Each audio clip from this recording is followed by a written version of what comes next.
Just briefly in passing, let me ask you to pay particularly close attention when you read the Gospels to the use of the phrase or the title Son of Man. It's one of the most important titles for Jesus in the New Testament, and yet at the same time, one of the most frequently misunderstood.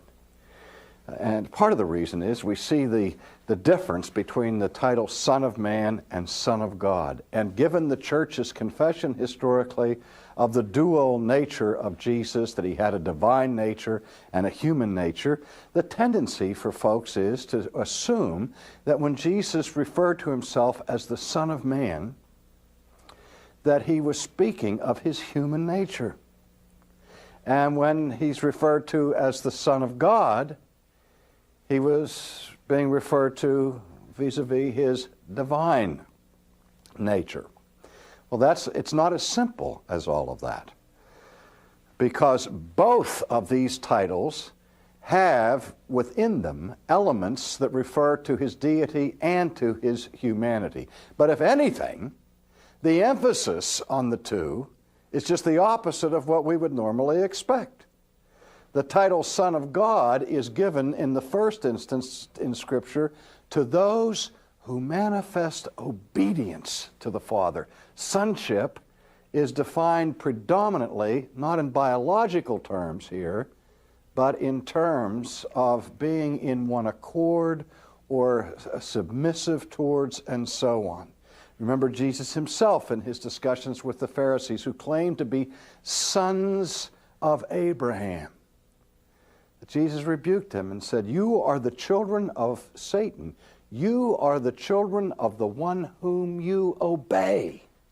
Now, don't get me wrong. The Son of God also contains, in certain references in the New Testament, clear indications of Jesus' eternal sonship and his deity. So we don't want to overstate the case.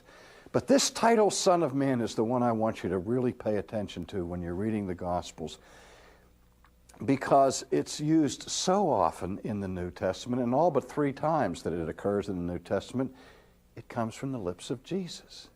And it refers back to the Old Testament vision that was written down by the prophet Daniel, where Daniel had a vision into the interior of the heavenly court of God, where he saw the Ancient of Days enthroned, and the judgment was set.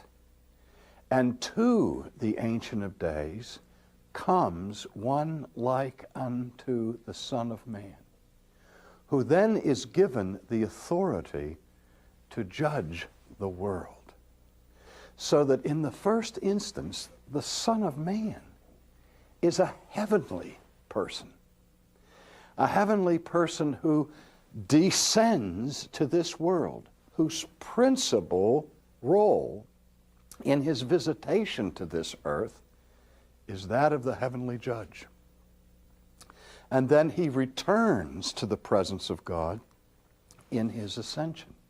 We remember that Jesus says, "No one ascends to the Father except he who has first descended from him."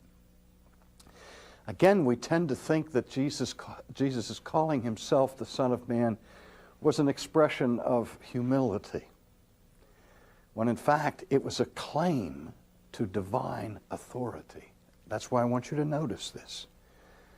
When he heals on the Sabbath day and is rebuked by his enemies, he said, "I did this that you may know that the Son of Man is Lord of the Sabbath." And when he forgives sins and creates an uproar from his contemporaries saying, "Only God has the authority to forgive sins," Jesus said, "I did this that you might know that the Son of Man has the authority on earth to forgive sins."